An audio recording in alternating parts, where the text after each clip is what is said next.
Hi friends, welcome to our channel. ఈరోజు video వచ్చేసి మా అమ్మమ్మ అయితే సకినాలు గ్యారెలు చేస్తుంది. గ్యారెల వీడియోని అయితే తీయలేదు, నేనైతే సకినాల వీడియో తీసిన, కాల్చేది కూడా తీయలే.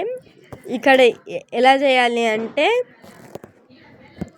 ఫస్ట్ బియ్యం కడిగి పోసుకోవాలి, కొంచెం తడిగా ఉన్నప్పుడు పట్టించుకోవాలి. నెక్స్ట్ అయితే ఆ బియ్యంలో నువ్వులు, ఓమనైతే ఇట్లా రఫ్ చేసేయాలి. నెక్స్ట్ ఇక్కడనైతే మొత్తం మంచిగా కలపాలి. కొంచెం మనకి సరిపోయేంత ఉప్పు కూడా వేసుకోవాలి. కొన్ని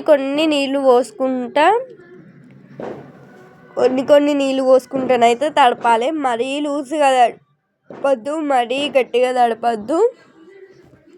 ఇక్కడ మా మమ్మీ చూపించే విధంగా తడపాలి. ఇలా తడపాలి సకినాల పిండి అయితే. నెక్స్ట్ అయితే ఫస్ట్ ఒక చెద్దరైనా ఏదైనా క్లాత్ అయినా పరుచుకొని ఒక సకినప్ప పోసి దాంట్లోనైతే అదే పిండితోటి ఇట్లా గౌరమ్మ చేసి పెట్టి దానికి పసుపు కుంకుమ పెట్టాలి. ఇక్కడ చూడండి, మా మమ్మ అయితే సకినాలు పోసింది. మేమైతే తక్కువ వేసుకున్నాం, ఎందుకంటే మేము తినం కాబట్టి సకినాలు. అదే గ్యారెలు కారపూసను అయితే తింటాం కాబట్టి ఎక్కువ వేసుకున్నాం. లైక్ చేయండి, షేర్ చేయండి, సబ్స్క్రైబ్ చేసుకోండి మై ఛానల్.